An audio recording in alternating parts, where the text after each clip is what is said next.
knowledge cannot be attained through senses and mind. This is a very common refrain that you will find in all different Indian traditions, be it Vedanta, Buddhism, Jainism, Sikhism, Sufism, and so on and so forth.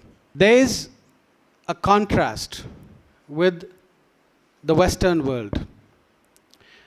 The Western world says that knowledge can only be acquired through the use of senses, which it calls positivism, or through the use of mind, of which reason and logic are a part.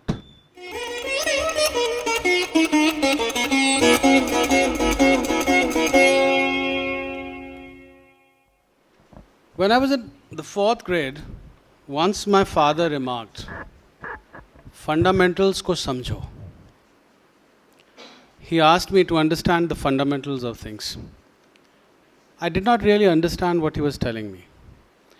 But over a period of time, it started becoming clear that I must go into the very depths and roots of what I am studying and trying to understand. In a certain sense, you can say that this entire journey for the last 30 or so years has been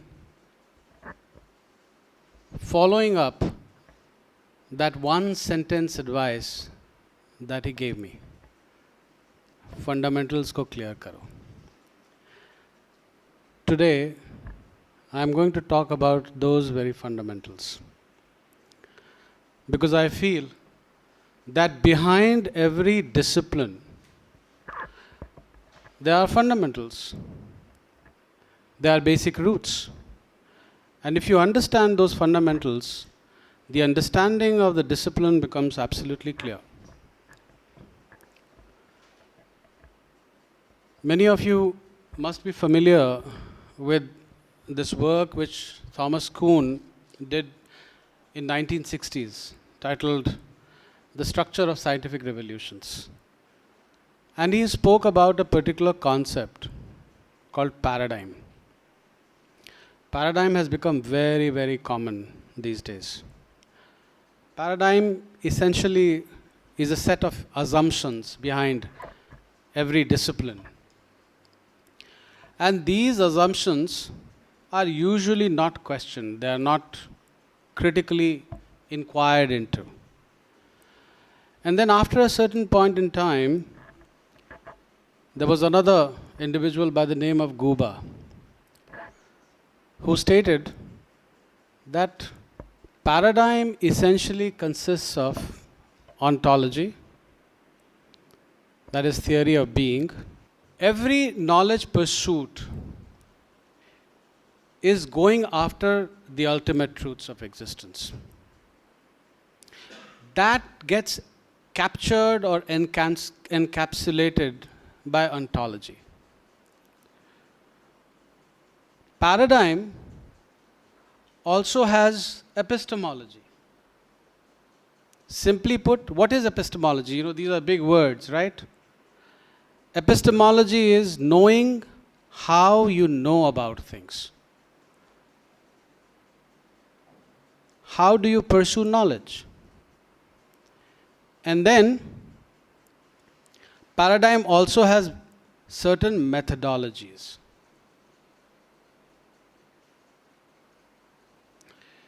Now, in order to understand Indian political thought or ancient political thought,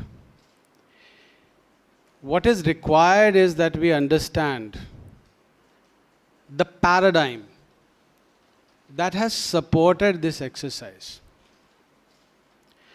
This paradigm comes to us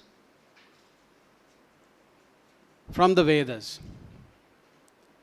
and from all the different inquiries that have been done by sages over a period of time. And what is the methodology that they have followed? In very crisp terms,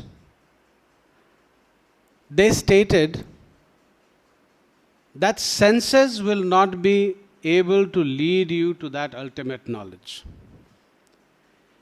Even your mind will not be able to take you to that place. So in order to know the ultimate, you have to transcend your senses and your mind. This is something which is part of our folk tradition. You know, many people who are considered illiterate will be able to tell you this. Knowledge cannot be attained through senses and mind. This is a very common refrain that you will find in all different Indian traditions, be it Vedanta, Buddhism, Jainism, Sikhism, Sufism, and so on and so forth. There is a contrast with the Western world. The Western world says that knowledge can only be acquired through the use of senses, which it calls positivism, or through the use of mind, of which reason and logic are a part.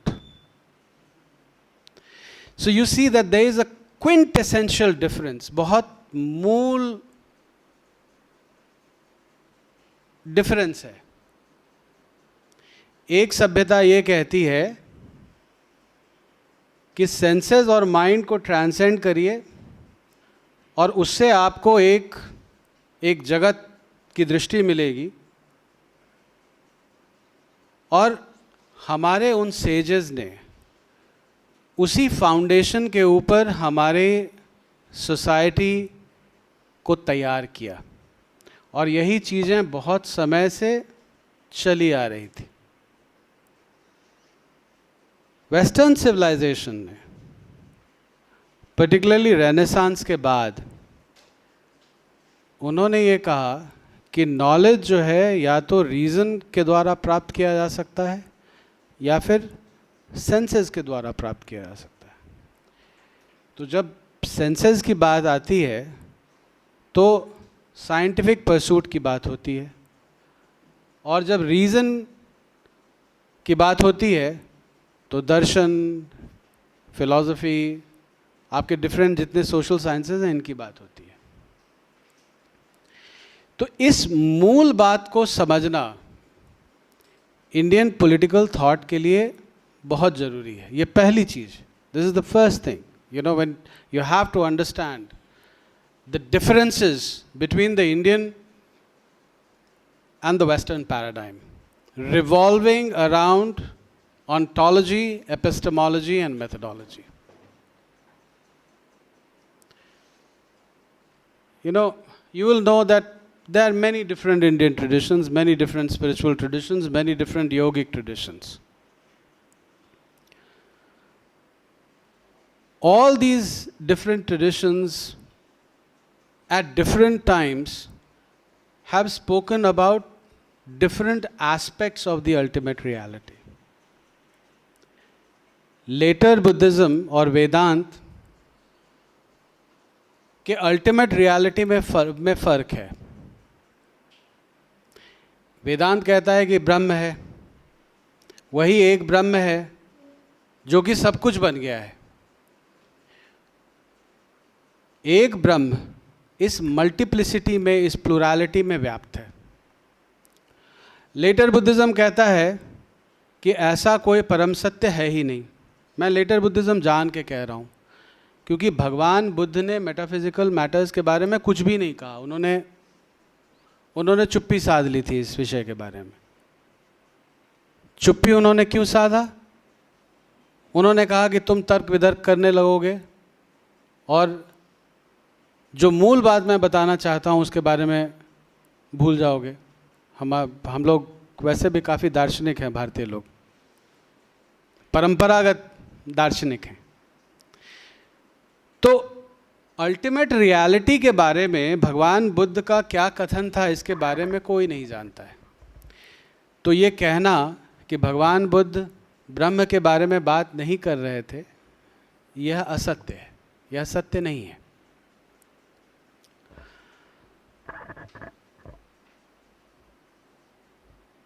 जब आप इन दोनों traditions में similarities और differences को देखेंगे तो आपको बहुत सारी समानताएं दिखेंगी, देयर आर मेनी कन्वर्जेंसेस, और आपको डिफरेंसेस भी दिखेंगी। फिलहाल जो है आप डिफरेंसेस को भूल जाइए, समानता को देखिए। समानता जो है उसमें क्या आता है, उसमें प्लेन्स ऑफ एग्जिस्टेंस आते हैं।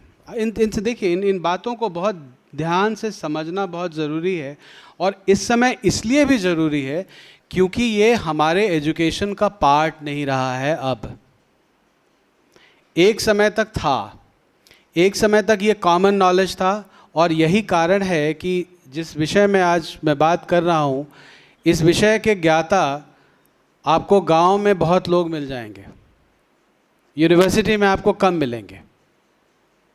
मैं इसमें कंपैरिजन नहीं कर रहा हूँ और यूनिवर्सिटी प्रोफेसर्स का उपहास नहीं उड़ा रहा हूँ। मैं आपको एक जो तथ्य है, जो दिखता है, जो ज़मीन पे दिखता है, उसका वर्णन कर रहा हूँ। तो ये सारे ट्रेडिशंस जो हैं, ये ट्रेडिशंस प्लेन्स ऑफ एग्जिस्टेंस या प्लेन्स ऑफ कॉन्शियसनेस के बारे में बात करते हैं।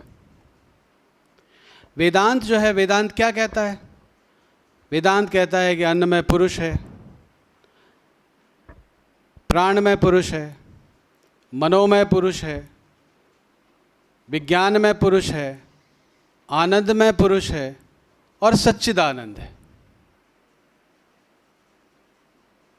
सच्चिदानंद में जो है वो यूनिटी एग्जिस्ट करती है। वहाँ यूनिटी और मल्टीप्लिसिटी में कोई टकराव नहीं है। The multiplicity is one with the oneness. But here, on the terrestrial plane,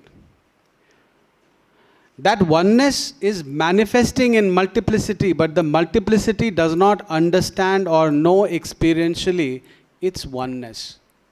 वो भूल जाता है, वो उसका विस्मरण हो जाता है।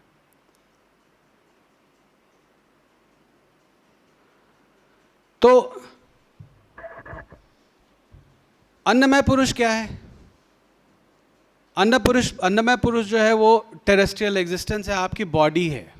जब आप अपनी बॉडी की बात करते हैं, जब आप अपने स्किन की बात करते हैं, ये अन्नमय पुरुष है। प्राणमय पुरुष क्या है? आपका जितना इमोशनल कंपोनेंट है आपके एग्जिस्टेंस के, आपके जितने भाव हैं, वो सब प्राणमय पुरुष के पार्ट हैं। मनोमय पुरुष क्या है? मनोमय पुरुष जो है वो माइंड है। मनोमय पुरुष को हमारे वेदांतिक थॉट में, हमारे वेदांत दर्शन में, उसको अंतःकरण भी कहा जाता है। अंतःकरण उसको हम क्यों कहते हैं? Inner instrument of perception.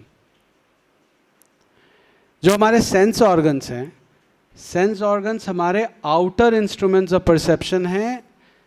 जो हमारा अंतःकरण है, जो हमारा माइंड है, वो इनर इंस्ट्रूमेंट ऑफ परसेप्शन है। और माइंड का, अंतःकरण का, उसका 4 पार्ट वेदांत बताता है। कहता है कि उसमें चित्त है, उसमें मनस है, उसमें बुद्धि है, और उसमें अहंकार है। हमारा दर्शन एक और बात कहता है, जिसके बारे में मैंने आपको पहले कहा, कि परम सत्य को जानने के लिए या सत्य को जानने के लिए माइंड का, अंतःकरण का, उसके परे जाना जो है वो बहुत ज़रूरी है। और वो ज़रूरी क्यों है? माइंड हमारे ट्रेडिशन में नॉलेज का जनरेटर नहीं है, वो नॉलेज जनरेट नहीं करता है। ये बहुत बड़ी बात है और हम सब इस विषय से दिग्भ्रमित हैं। माइंड नॉलेज नहीं जनरेट करता है, माइंड ज़्यादा से ज़्यादा नॉलेज को रिफ्लेक्ट कर सकता है। इसीलिए ब्रह्म की तुलना जबकि सूर्य से की गई है, माइंड की तुलना चंद्रमा से की जाती है। चंद्रमा का अपना लाइट नहीं होता है, वो सूर्य के लाइट को रिफ्लेक्ट करता है। तो माइंड ज़्यादा से ज़्यादा ये क्या कर सकता है कि माइंड नॉलेज को रिफ्लेक्ट कर सकता है, वो जनरेट नहीं कर सकता है। और यही कारण है कि हमारे दर्शन में, हमारे दर्शन शास्त्र में माइंड को बहुत ही डिटेल्ड वे में पढ़ा गया है और उसको समझा गया है और उसको लिखा गया है। ये बहुत अनफॉर्चुनेट है कि उसके बारे में हम बात नहीं करते हैं। माइंड के परे जाने के लिए, माइंड के परे जाने के लिए माइंड को तोड़ना बहुत आवश्यक होता है। अब आप सोचिए कि ये कैसी विद्या है? जो हमारी यूनिवर्सिटी की विद्या है उसमें माइंड को स्ट्रांग करने के लिए जो है वो इम्पेटस पड़ता रहता है, उसके ऊपर जो है काम चलता रहता है, निरंतर काम चलता है, राइट?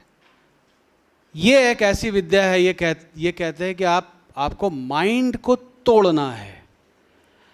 माइंड को क्यों तोड़ना है? माइंड को आपके थॉट से अलग करना है। जब आप माइंड को जब आप तोड़ेंगे तो माइंड शांत हो जाएगा। मन जो है, जो माइंड है, जो अंतःकरण है, वो बहुत चंचल है। सब लोग जानते हैं इसके बारे में, गीता में भी इस विषय में वर्णन है कि बहुत ही चंचल है।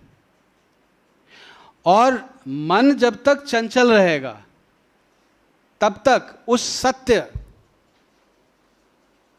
के पास आप नहीं पहुंच पाइएगा।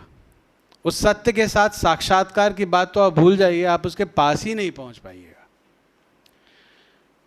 तो माइंड को शांत करना जो है वो बहुत ज़रूरी हो जाता है। और उसकी एक उपमा दी गई है। उसकी उपमा क्या है?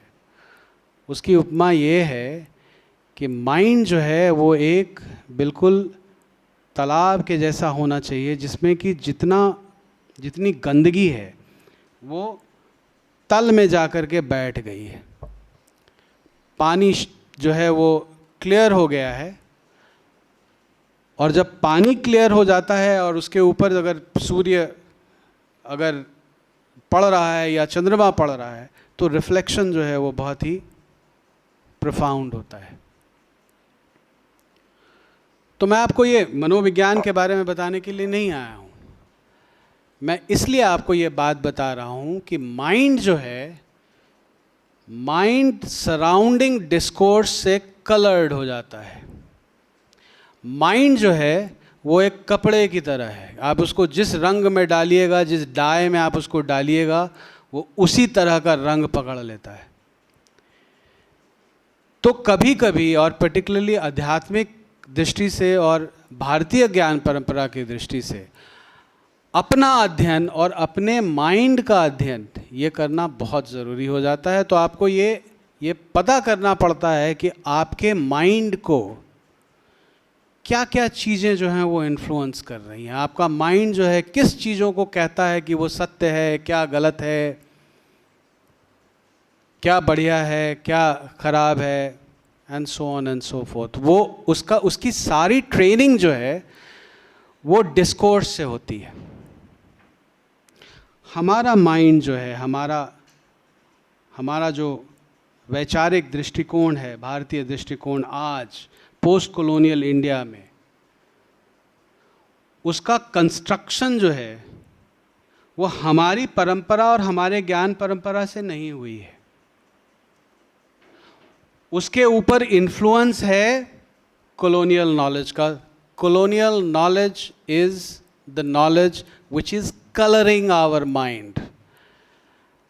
And the unfortunate part is that we never step back to look at our own mind.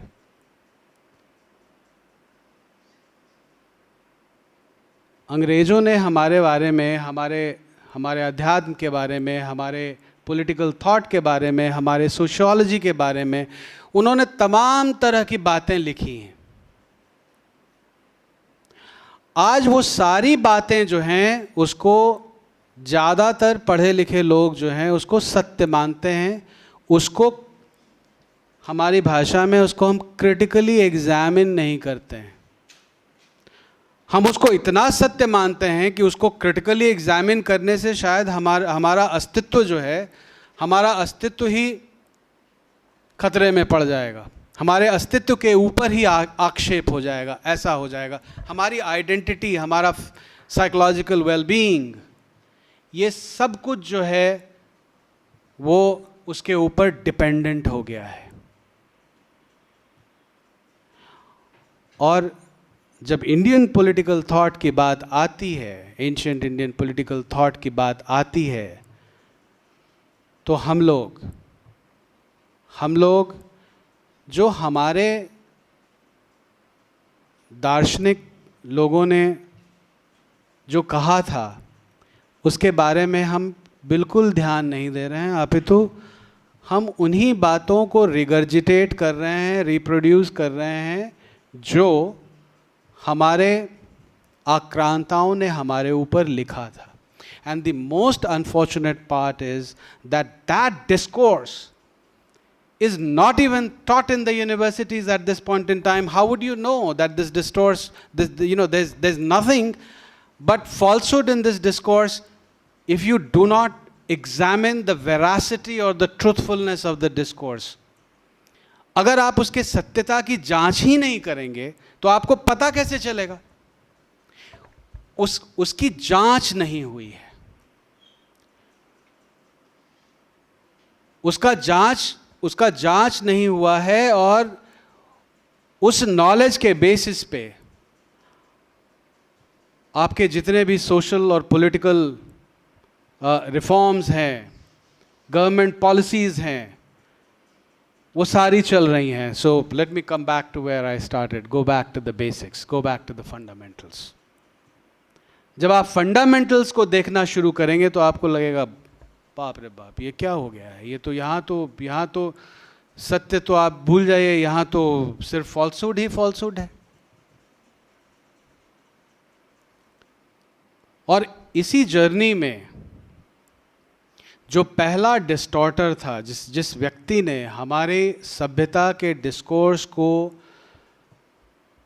पूर्ण तरीके से, जिसने उसको मॉल कर दिया, जो कहते हैं आप, कंप्लीटली मॉल्ड इट, मैं उसके डिस्कोर्स को पढ़ रहा हूँ, मैं उसको देख रहा हूँ और बहुत ध्यान से देख रहा हूँ, उसके बारे में लिख रहा हूँ, उसके बारे में बात कर रहा हूँ. और ये मेरे लिए सिर्फ एक इंटेलेक्चुअल एक्सरसाइज नहीं है, ये मेरे लिए बिल्कुल एक इंटेलेक्चुअल एक्सरसाइज नहीं है. ये सारी चीज़ें मेरे लिए सिर्फ रिसर्च पेपर्स और किताबों में जाकर के सीमित नहीं रहने वाली हैं. क्योंकि वो फॉल्सहुड जो है, जो 19th सेंचुरी का फॉल्सहुड है, वो आपकी रियलिटी और हमारी रियलिटी आज डिटरमिन कर रहा है. आज it's determining as we speak. Now that reality will have to be critically examined. तो जेम्स मिल ने जो है एंशिएंट इंडिया के ऊपर, हिंदूज़ के ऊपर, उन्होंने 7 चैप्टर्स लिखे हैं, जिसमें 3 चैप्टर्स लिखे हैं जो कि इंडियन पॉलिटिकल थॉट के साथ बिल्कुल एंटवाइंड हैं, ऐसे हैं, यूं बिल्कुल. उनका तीसरा चैप्टर जो है वो हिंदू फॉर्म ऑफ गवर्नेंस है. चौथा चैप्टर जो है वो हमारे सोशल लॉज के ऊपर है. पांचवा चैप्टर जो है वो टैक्सेशन स्ट्रक्चर के ऊपर है. और उन्होंने अपने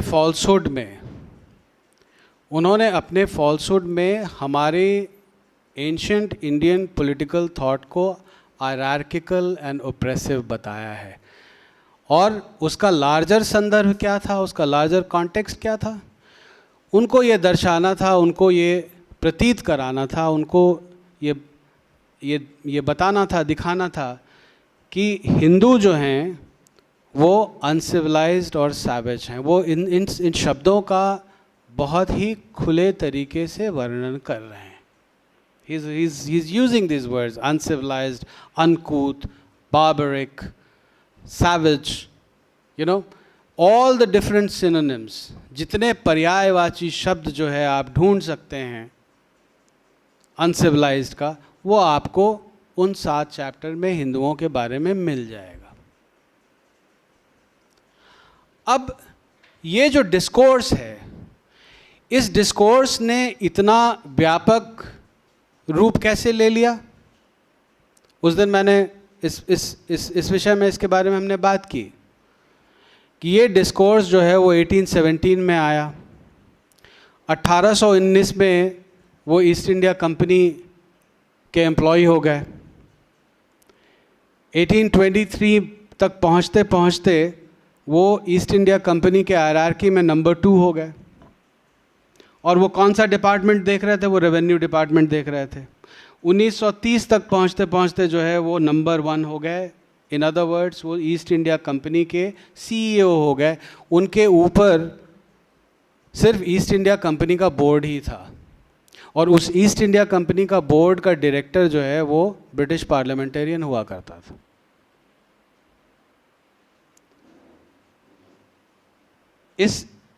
ये कहानी जिसके बारे में संक्षेप में मैं बताना जा रहा हूँ, इसका विवरण कभी बाद में आकर के करूँगा।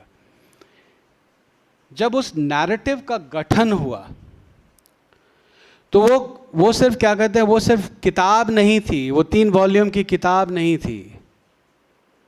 उस किताब के बेसिस पे स्ट्रक्चरल चेंजेस हुए हमारे सोसाइटी में। और आज रियलिटी ये है कि हमारा सोसाइटी हायरार्किकल एंड ऑप्रेसिव है। आप इस बात को मान लीजिए। हमारा सोसाइटी हमारे पुराने समय से बहुत ही अलग हो चुका है। मैं उसी धर्मशास्त्र की बात कर रहा हूं जिसको कि रोज गालियां पड़ती हैं। उसी धर्मशास्त्र में अगर एक व्यक्ति दूसरे को कटु शब्द या कटु वचन कहता था तो उसके लिए उसको फाइन्स देने होते थे। Just think about the level or degree of sophistication that existed in this society. It does not exist anymore. तो आप कहिएगा कि जो जेम्स मिल कह रहा है वो तो सत्य है, क्योंकि हम आज देख रहे हैं वो चीज। मेरी नजर में this is putting the cart before the horse. ये चेंजेस जो आप इस सोसाइटी में देख रहे हैं ये वो नैरेटिव के कंस्ट्रक्शन के बाद हुआ है। ये पहले की कहानी नहीं थी। और ये सिर्फ मैं नहीं कह रहा हूँ, ये पोस्ट कॉलोनियल थिंकर्स जो हैं जिन्होंने कॉलोनाइजेशन के इफ़ेक्ट को पूरे विश्व में जिसका अध्ययन किया है, वो ये बात कहते हैं कि नैरेटिव पहले आती है और उसके बाद सोसाइटी के स्ट्रक्चरल चेंजेस वो बाद में होते हैं। क्योंकि सिर्फ सोसाइटी नहीं बदलती है, सोसाइटी नहीं बदलती है, मानसिकता भी बदलती है। हम लोग कितने अंग्रेज हैं, मुझे इसके बारे में बात करने की ज़रूरत नहीं है। कॉलोनाइजेशन क्या करता है? कॉलोनाइजेशन का सबसे बड़ा जो इम्पैक्ट होता है साइकोलॉजिकल, वो मैसिव इंफीरियॉरिटी कॉम्प्लेक्स क्रिएट करता है। और वो इंफीरियॉरिटी कॉम्प्लेक्स वो मनोविज्ञान में एक वॉर्टेक्स की तरह बन जाता है, और वो सारा जो नैरेटिव होता है उसको सक करना शुरू करता है। And the colonised, they started becoming, they begin becoming one with the narrative, and they become the carriers of the narrative. तो ये तो वो बात है। इस नैरेटिव का एक और इम्पैक्ट हुआ था। इस नैरेटिव का इम्पैक्ट ये हुआ था कि 1825 में जेम्स मिल और उसके बाकी साथी जो थे, इन लोगों ने यूनिवर्सिटी ऑफ लंदन का गठन किया। जब यूनिवर्सिटी ऑफ लंदन का जब गठन हो गया तो ये नैरेटिव एकेडेमिया का पार्ट हो गया, और कुछ समय के बाद यही नैरेटिव ऑक्सफोर्ड और कैम्ब्रिज में चला गया। But let me tell you one thing, university of London की संस्थापना जो है वो ऑक्सफोर्ड और कैम्ब्रिज के ऑपोजिशन में हुई थी, उसके ऑपोजिशन में हुई थी। लेकिन अगर आप ऑक्सफोर्ड यूनिवर्सिटी प्रेस और कैम्ब्रिज यूनिवर्सिटी प्रेस के नैरेटिव को देखेंगे, इंडिया के ऊपर जो नैरेटिव को अगर आप देखेंगे जो बाद में आए, तो उसके ऊपर जेम्स मिल का जो इम्प्रिंट है, जो उसका इन्फ्लुएंस है, वो आपको बहुत ही क्लियरली दिखेगा। You can very very well say that you know that narrative was reproduced in that context। तो वो नैरेटिव जो है एक तरह से तो ब्रिटेन में फैलना शुरू हुआ, उसका ब्रिटेन सब जगह था, वो नैरेटिव सब जगह जाना शुरू हुआ। 1850s के बाद हमारे यहाँ यूनिवर्सिटी इस्टेब्लिश होनी शुरू हो गई।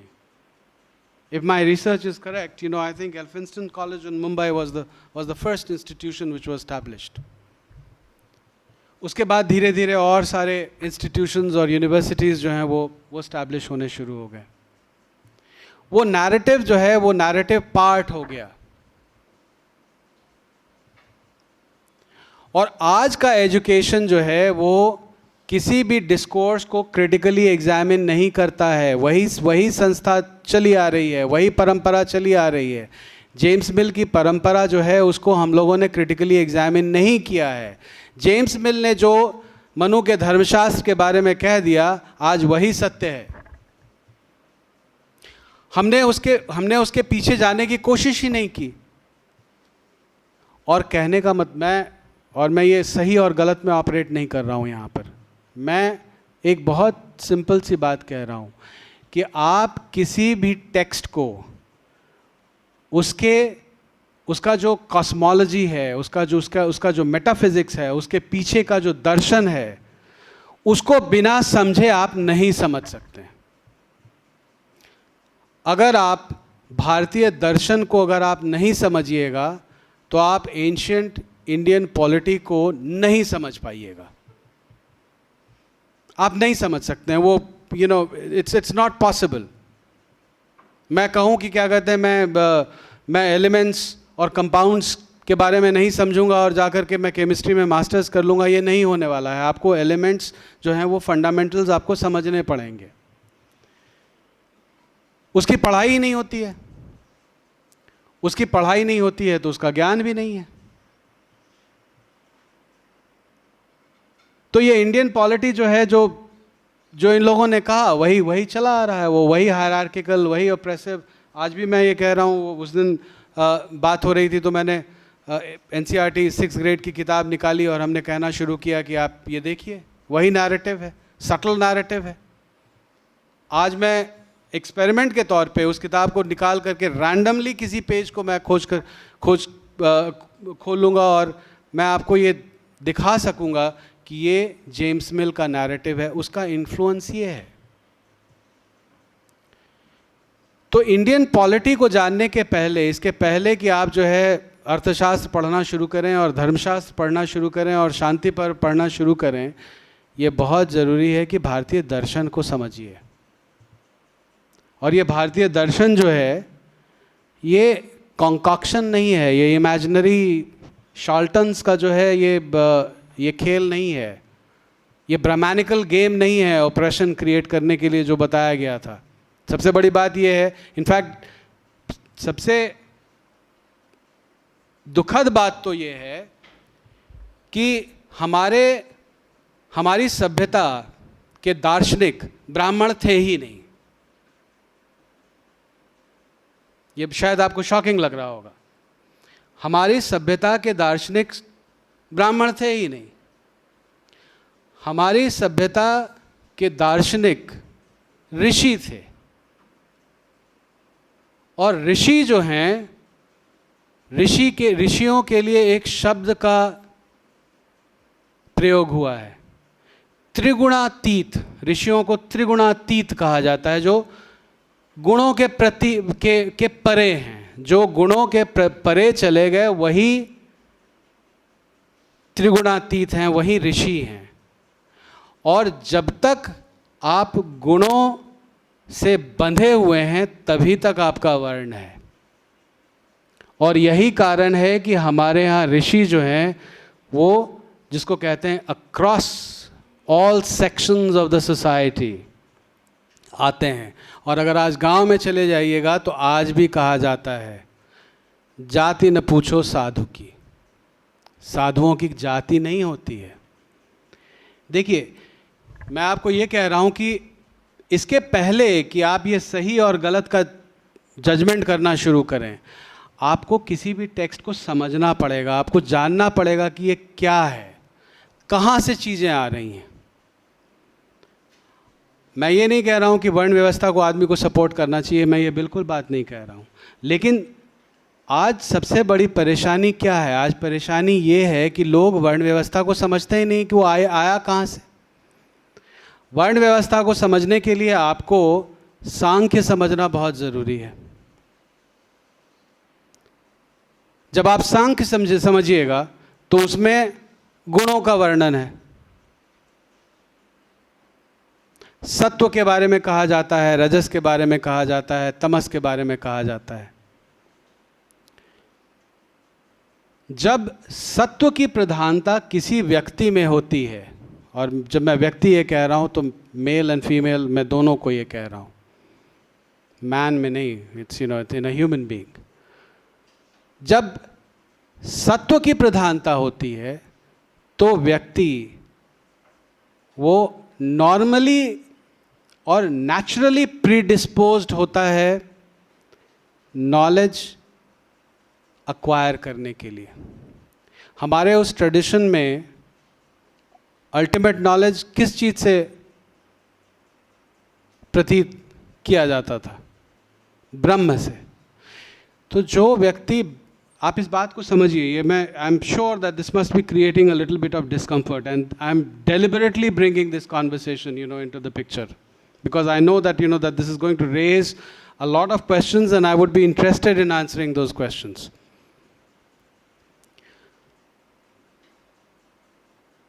जो व्यक्ति ब्रह्म की खोज में जा रहा है वही ब्राह्मण है। बात सही और गलत की नहीं है, बात साइकोलॉजिकल है कि अगर किसी व्यक्ति में अगर किसी गुण की प्रधानता होगी तो उसका कार्य, उसका कर्म, उसका डिस्पोजिशन, उसके परसूट्स उसी गुण के अनुसार होंगे। और हमारे एंशिएंट सीयर्स ने ये बात कही, और इस बात का वर्णन वेद में आता है कि रीत और धर्म इसमें सामंजस्य होना चाहिए। तो किसी भी प्रकार का गुण जो है वो एक प्रकार का स्वधर्म देता है आपको, और आप तभी तक खुश रहिएगा जब आपका वोकेशन या आपका कर्म आपके गुण के आधार पे होगा। और ये एस्पेक्ट, ये हेरिडिटरी एंशिएंट टाइम्स में नहीं था। This was not hereditary because this was psychological. इसके बारे में मैं आपको 2-3 बातें बताता हूँ।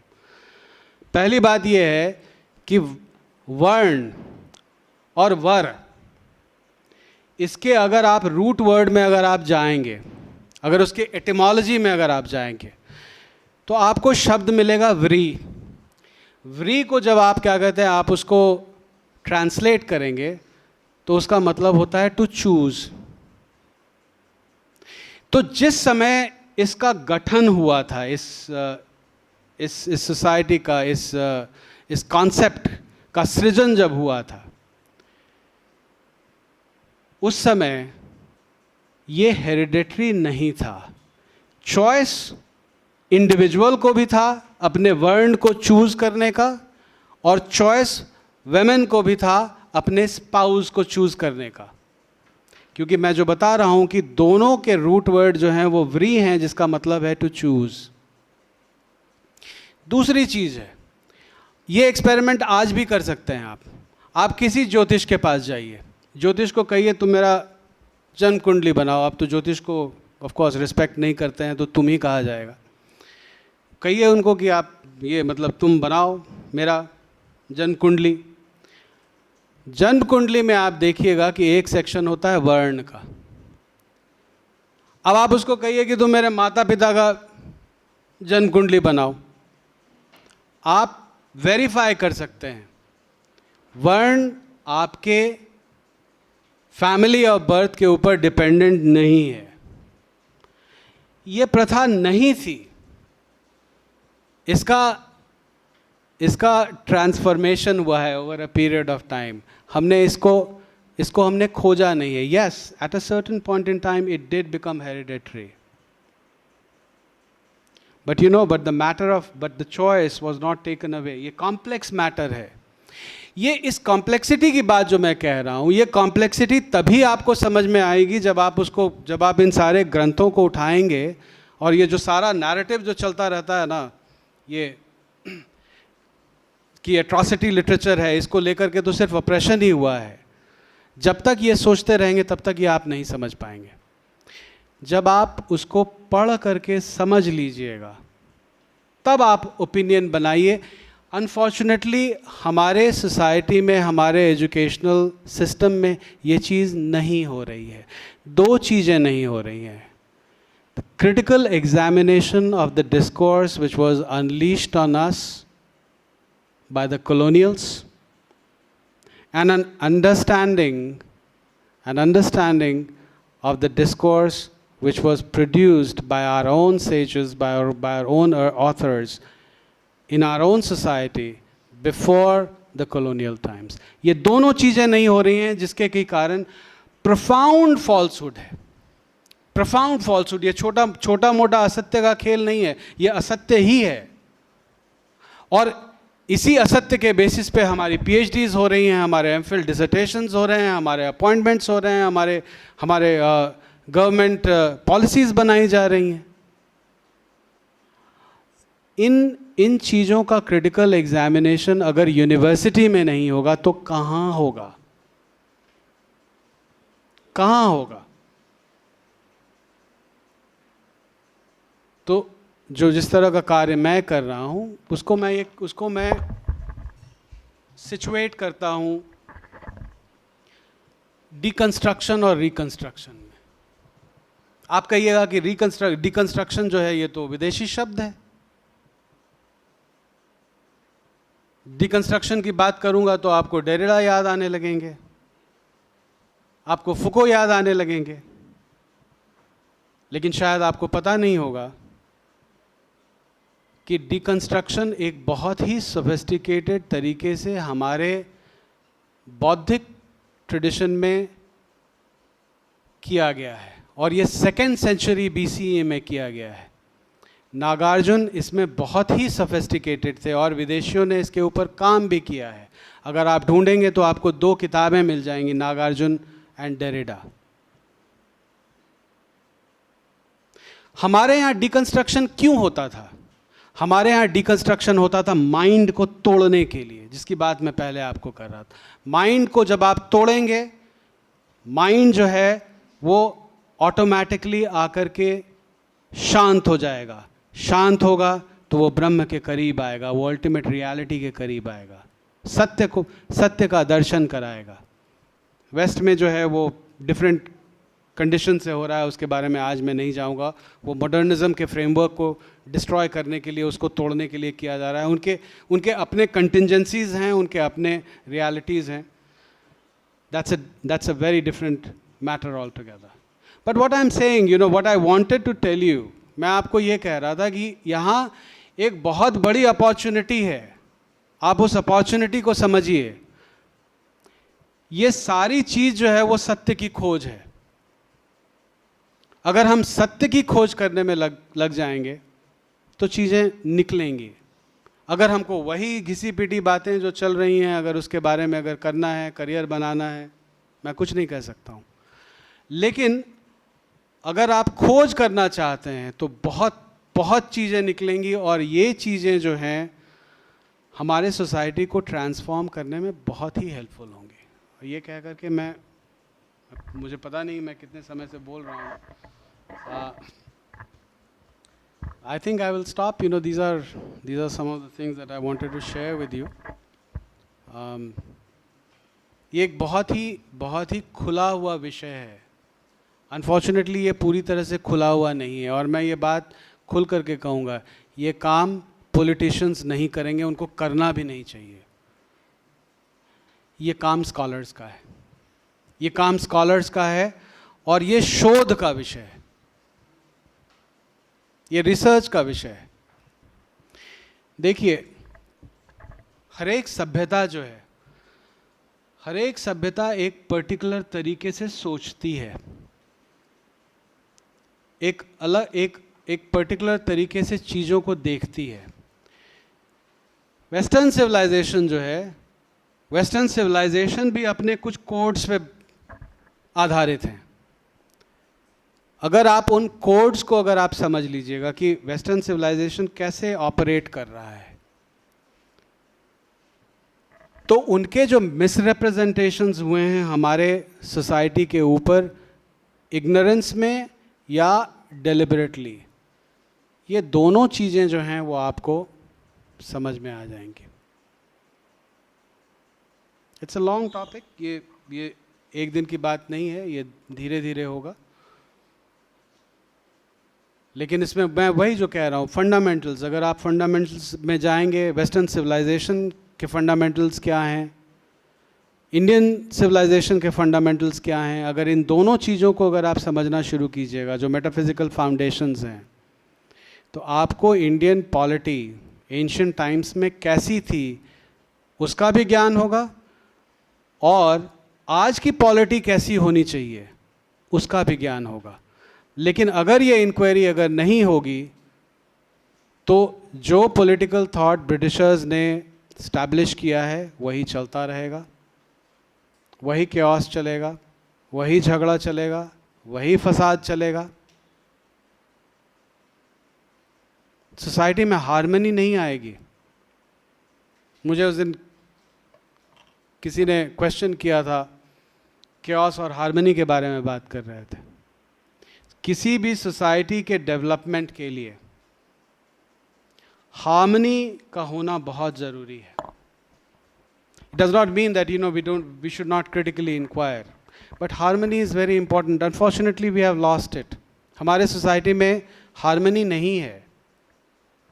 How do we get to that? How do we re-establish harmony? That's the question. But with that, I think I'll just stop and open it up. Thank you.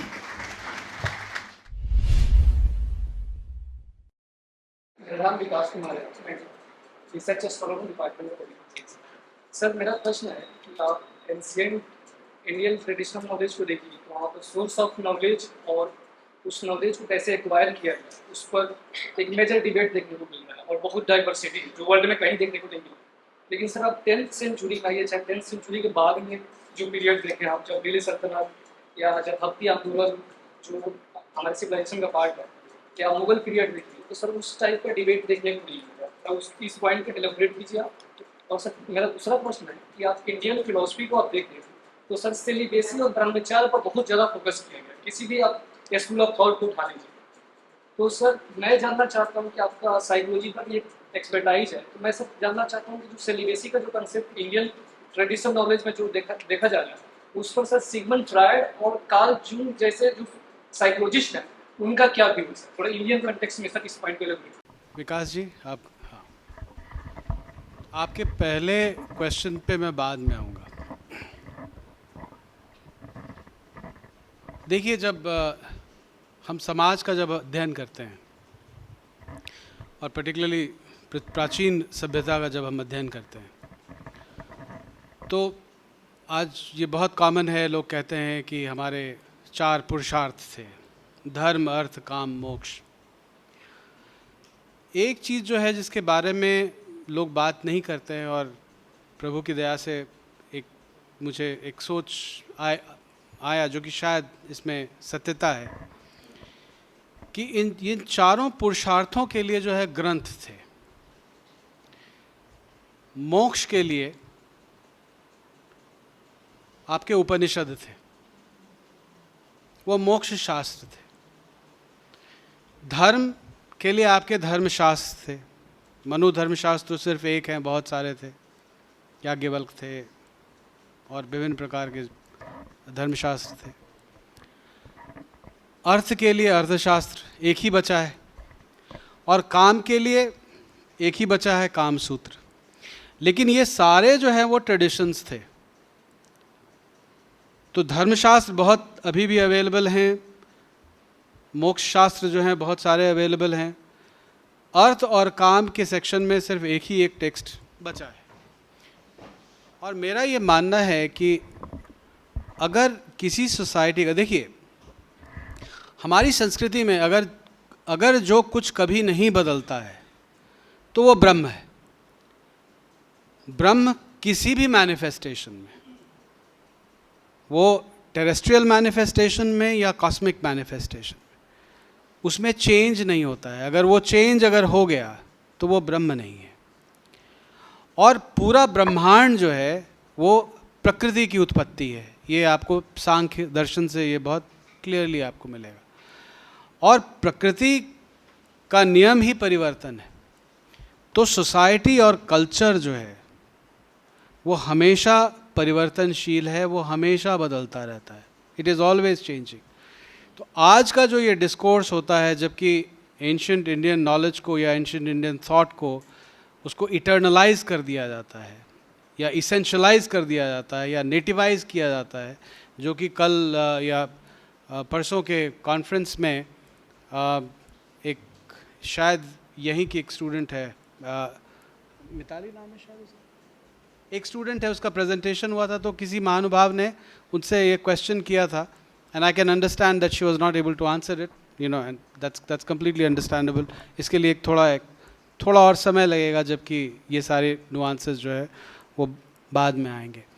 तो कहने का मतलब है कि हमको पीरियड्स के जो है ये चारों टेक्स्ट देखने पड़ेंगे, साथ में देखने पड़ेंगे, तब एक कॉम्प्रिहेंसिव अंडरस्टैंडिंग किसी भी सोसाइटी की मिलेगी। अगर आप धर्मशास्त्र में अगर आप काम के बारे में अगर ढूंढिएगा चीज़ें, तो वो नहीं मिलेगा, क्योंकि एम्फेसिस डिफरेंट है। लेकिन एक ही पीरियड के ये चारों टेक्स्ट जो है वो आपको एक कॉम्प्रिहेंसिव अंडरस्टैंडिंग देंगे किसी सोसाइटी का। तो अगर आप मान लीजिए कि धर्मसूत्र और कामसूत्र को अगर आप एक साथ अगर आप लें, आप अगर गौतम धर्मसूत्र को एक साथ ले लेते हैं और वात्स्यायन का कामसूत्र अगर आप एक साथ अगर आप ले लेते हैं, और अगर आप एक कंपैरेटिव तो नहीं कहूँगा, एक सिस्टमैटिक स्टडी अगर आप करते हैं, तो एक बड़ा इंटरेस्टिंग सिचुएशन इमर्ज करता है। सिचुएशन ये इमर्ज करता है कि जीवन के पहले चतुर्थ भाग में सिलेबसी का एक बहुत इम्पोर्टेंस है, सिलेबसी का बहुत इम्पोर्टेंस। दूसरे भाग में उसके फुल एंजॉयमेंट के लिए, और एंड माइंड यू, कामसूत्र जो है वो सिर्फ सेक्सुअल पोजीशंस के लिए वो पढ़ने की चीज़ नहीं है। आप उसको एक सोशियोलॉजिकल टेक्स्ट की तरह देखिए, बहुत चीज़ें मिलेंगी उसमें, बहुत चीज़ें मिलेंगी। और ये भी और यही नहीं, मतलब मैन वुमन रिलेशनशिप का जो कॉम्प्रिहेंसिवनेस था वो आपको मिलेगा। और आप ये भी देखेंगे कि हमारी आज की सोसाइटी कितनी दूर आ गई है उससे। सेक्सुअलिटी का एक सेक्रेडनेस था, सेक्सुअलिटी के एंजॉयमेंट को जो है उसको एक स्पेस दिया गया था। उसका कारण क्या था? उसका कारण ये था, देखिए अगर आप मॉडर्न साइकोलॉजिस्ट को अगर आप देखें, और ऐसा नहीं है कि मॉडर्न साइकोलॉजिस्ट जो है वो इंडियन थॉट से इन्फ्लुएंस नहीं हुए हैं, उसके बारे में मैं बाद में आऊँगा। जो मनुष्य के कॉन्स्टिट्यूशन में जो मूल चीज़ें होती हैं, अगर उनका प्रॉपर सब्लिमेशन नहीं होता है तो वो विकृतियाँ प्रोड्यूस करता है। वो विकृतियाँ प्रोड्यूस करता है। तो ये वो सोसाइटी क्या कह रहा था, ये कह रहा था कि पहले फेज़ में आप सिलेबसी को फॉलो कीजिए। सिलेबसी जो है वो आपको वो क्या करेगा, वो आपके psycho emotional bodily spiritual development में आपके लिए बहुत ही फेवरेबल होगा। मैं एक मेल के पर्सपेक्टिव से ये कह सकता हूँ कि जब स्पर्म्स जो हैं वो कंट्रोल्ड रहते हैं तो एक सर्टन डेवलपमेंट क्रिएट करता है जो कि उसके शय से नहीं होता है, उसके शय से नहीं होता है। उसके बाद के फेज़ में उसका एन्जॉयमेंट है ताकि आप उससे अपने आप को साइकोलॉजिकली रिमूव करना शुरू कीजिए। आप वानप्रस्थ की तरफ जो है आप रेडी होना शुरू हुई है, वानप्रस्थ और संन्यास के लिए, ताकि आप जो अल्टीमेट ट्रूथ है, जो पूरी सोसाइटी थी, उस सोसाइटी उसकी टेलियोलॉजी क्या था, उसका एंड पॉइंट क्या था, वो क्या ये कर मोक्ष था। लेकिन इस वर्ल्ड में और उस वर्ल्ड में, मतलब मोक्ष को मान लीजिए कि अगर हम कहें अल्टीमेट, और वो अदर वर्ल्ड है, दिस वर्ल्ड और दैट वर्ल्ड और द अदर वर्ल्ड, उसमें बाइफर्केशन और डायकॉटमी नहीं थी, ये एक स्पेक्ट्रम के ऊपर जो है ये स्टैब्लिश था। तो this is the beauty of that system कि जहाँ आपको एक सर्टन समय तक रेस्ट्रेंट के लिए बताया जा रहा है, एक सर्टन लेवल के बाद उसके एन्जॉयमेंट के लिए ये कहा जा रहा है, और एन्जॉयमेंट इसलिए क्योंकि वो आपके सिस्टम, आपके साइको स्पिरिचुअल कॉन्स्टिट्यूशन से वो निकल जाए, ताकि आप ध्यान लगा सकें। ये नहीं कि आप ध्यान लगा रहे हैं तो आप क्या कहते हैं, आप फिर अप्सराओं के बारे में सोच रहे हैं। It was a very well thought out system. इसीलिए मैं कहता हूँ कि ये पूरा सिस्टम जो है ये सर्टन कोड्स पे बने हुए हैं। आप लोग तो सॉफ्टवेयर के समय के विद्यार्थी हैं, अगर इनके कोड्स अगर आप समझ जाइएगा, again back to the thing, अगर वो फंडामेंटल समझ में आएंगे तो ये बड़ा विचित्र ये दुनिया जो है वो निखर करके सामने आती है। That was one aspect of your question. दूसरा एस्पेक्ट ये है कि एशियाटिक सोसाइटी के फॉर्मेशन के बाद, और या हम कहें कि एशियाटिक सोसाइटीज़, क्योंकि पहला 1784 में आया था, उसके बाद में और भी सोसाइटी जो हैं उनका गठन हुआ था।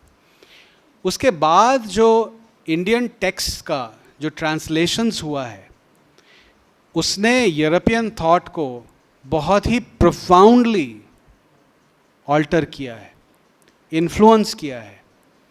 और साइकोलॉजी और फिलॉसफी दोनों में इंडियन इन्फ्लुएंस है, क्योंकि अगर आप वेस्टर्न थॉट के अगर आप इवोल्यूशन को अगर आप देखेंगे तो मैं ये कहता हूँ कि एक फॉल्ट लाइन है, there is a fault line. मेरा ये मानना है कि मार्क्स के ऊपर धर्मशास्त्र का इन्फ्लुएंस है। मैंने अभी इसके ऊपर लिखा नहीं है, मैं लिखूंगा। आइडियाज़ इमर्ज करने शुरू हुए हैं, और उसके लिए मैं सिर्फ एक पॉइंट बताना चाहता हूँ।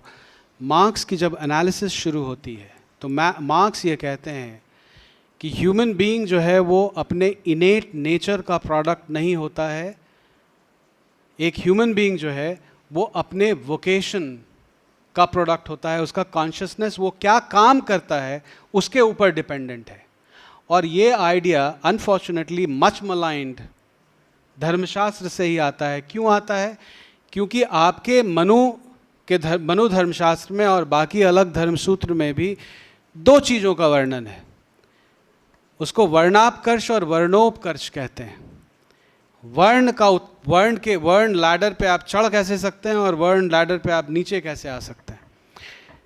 तो गौतम धर्मसूत्र में है कि अगर एक ब्राह्मण फैमिली आपातकाल में या किसी और कारणवश अगर क्षत्रिय का कर्म अगर 3 पीढ़ी तक करता है तो चौथी पीढ़ी में वो क्षत्रिय हो जाता है।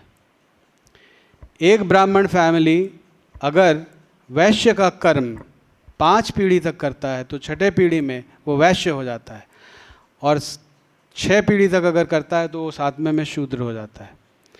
तो there is a relationship between the vocation or the karma that one is engaging in with the consciousness of that individual. और मैं ये क्यों कहता हूँ कि मार्क्स का ये अंडरस्टैंडिंग जो है वो धर्मशास्त्र से प्रभावित है, क्योंकि तब तक धर्मशास्त्र का ट्रांसलेशन हो चुका था और जर्मन इंडोलॉजिस्ट भारतीय शास्त्र और भारतीय टेक्स्ट को बुरी तरह से ट्रांसलेट करने में लगे हुए थे। अब मुझे सिर्फ ये ढूंढना है कि मार्क्स ने किस उस जर्मन ट्रांसलेटर को पढ़ा है जिसने इसके ऊपर अपनी व्याख्या की है। But this is just one of it, you know, there are many other aspects, I can not go into all those details.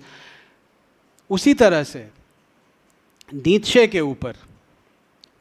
के ऊपर बहुत ही डिस्टिंक्ट बुद्धिस्ट इन्फ्लुएंस है उनकी थिंकिंग में।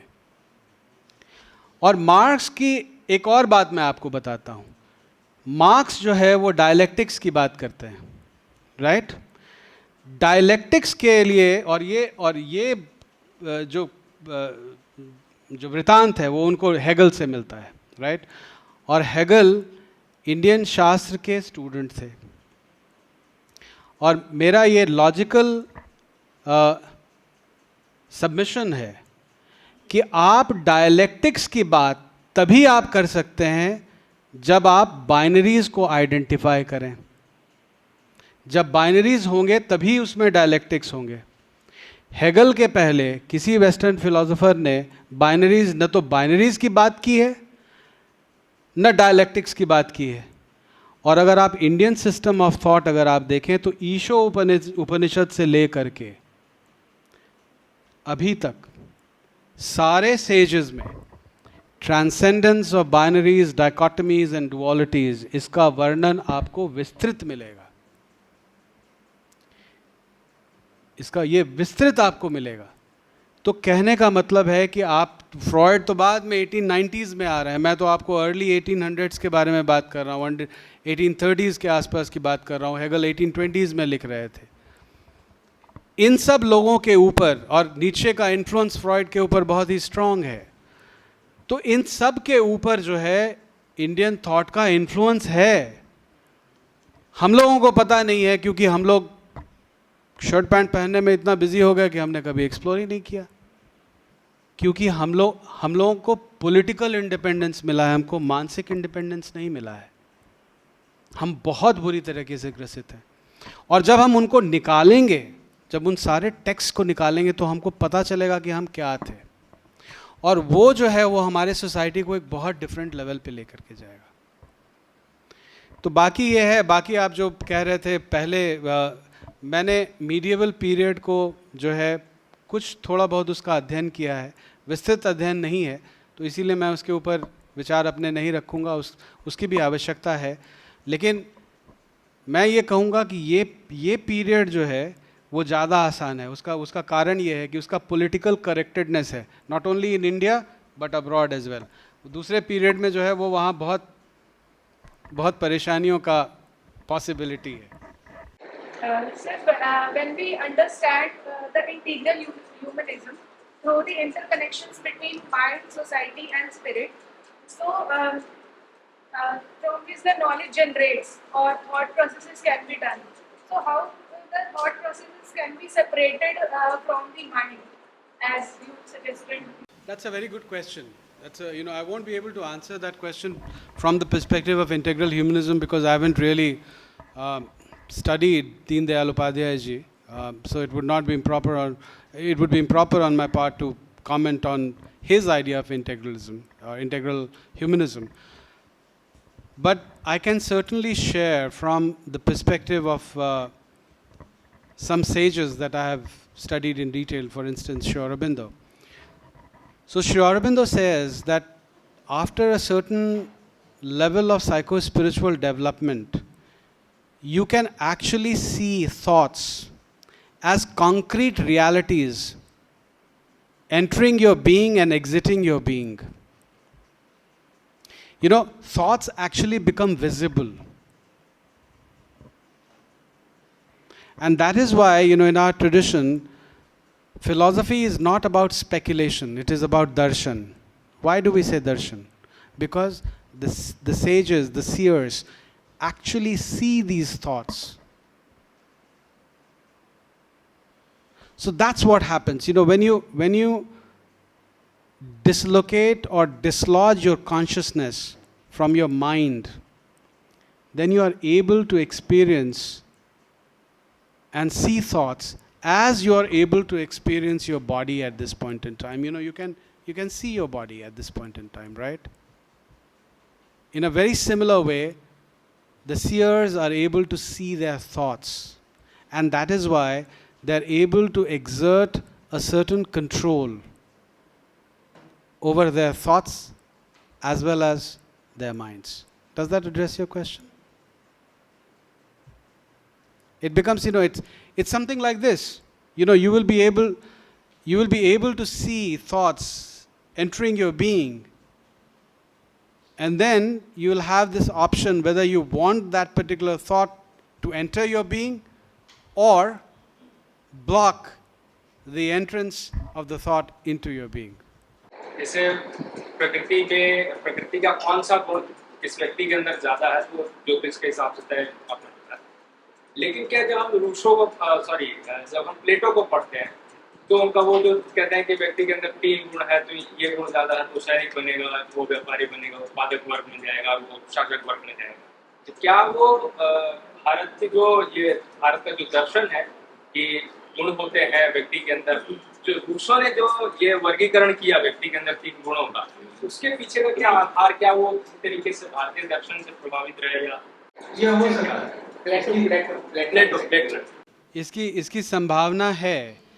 एक किताब है जो कि अद्वैत आश्रम प्रेस से आई है और काफ़ी अच्छे तरीके से रिसर्च है। It's a very well research book. उसका नाम है उपनिषद्स इन द वेस्ट, और उसमें कलेक्शन है आर्टिकल्स के।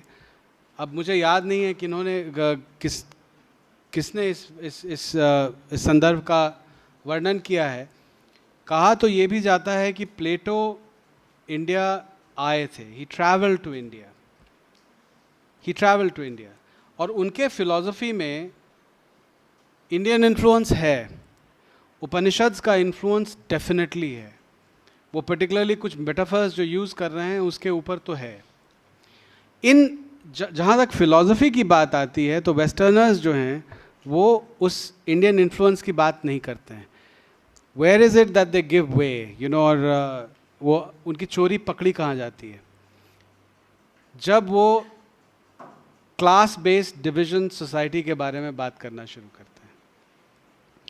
तो ये जो डिवीजन है या क्लास बेस्ड सोसाइटी है, ये वेस्ट में अभी डिमोनाइज्ड है। तो वेस्ट क्या करता है? वेस्ट जिन अपने कॉन्सेप्ट्स को डिमोनाइज करता है उसको वो कॉलोनाइज्ड अदर पे, या जिसको वो अदर कर रहा है उसके ऊपर प्रोजेक्ट करता है। तो जब आप क्लास बेस्ड सोसाइटी, प्लेटो के क्लास बेस्ड सोसाइटी का डिस्क्रिप्शन पढ़ेंगे तो वहाँ वो इंडियन कनेक्शंस की बात करने लगते हैं। जैसे हिस्ट्री ऑफ मॉडर्न साइकोलॉजी में लीही ने इसके बारे में लिखा है। तो मेरा ये मानना है कि इंडियन इन्फ्लुएंस प्लेटो के ऊपर है। इसको और रिसर्च करने की आवश्यकता है और इसको और डिटेल्ड वे में जो है उसको दिखाने की आवश्यकता है। But there is one thing, you know, which you must recognize. और मेरा इनफैक्ट मैं सुनील जी के पास मैं अपने कुछ बुक चैप्टर्स मैं भेज दूंगा। एक बहुत रिसेंटली पब्लिश हुआ है, उसका टाइटल है there isn't only cultural blindness in psychology, psychology is culture blind. This is the title of the book chapter. It's a West के अंदर आप ये अगर आप बात कह रहे हैं तो मज़ा आता है। इंडिया में बात करने में इसमें तो मज़ा नहीं है। गोरों को कह रहे हैं कि आपकी साइकोलॉजी जो डिसिप्लिन है वो आपके कॉस्मोलॉजी से वो इन्फ्लुएंस्ड है। तो जैसे हम आपको ये बता रहे थे कि हमारी जो सोच है, जो हमारी परंपरा है, या let me put it this way, एक पर्टिकुलर पॉइंट पे आने के बाद इंडियन फिलोसॉफिकल सिस्टम्स और वेस्टर्न फिलोसॉफिकल सिस्टम्स में मैसिव डाइवर्जेंस होता है। और वो डाइवर्जेंस होता है बाइनरीज, डायकॉटमीज और डुअलिटीज़ के ऊपर। इंडियन फिलोसॉफिकल सिस्टम जो है वो डुअलिटीज़, डायकॉटमीज को ट्रांसेंड करने की बात करना शुरू कर देता है। वो सिर्फ ट्रांसेंड करने की बात नहीं करता, वो बहुत डिफरेंट पॉसिबिलिटीज़ की भी बात करता है, जिसमें इंटरेस्टिंगली जिस डायलेक्टिक्स की बात होती है, उसी डायलेक्टिक्स का वर्णन बुद्धिस्ट लिटरेचर में प्रतित्व समुद्पाद के कॉन्टेक्स्ट में बहुत अच्छे तरीके से किया गया है। तो ये भी नहीं है कि उसको रिफॉर्मुलेट किया गया था, वो प्रतित्व समुद्पाद को जो है उसको एक नया नाम दे दिया गया, यू नो, डायलेक्टिकल मटीरियलिज्म।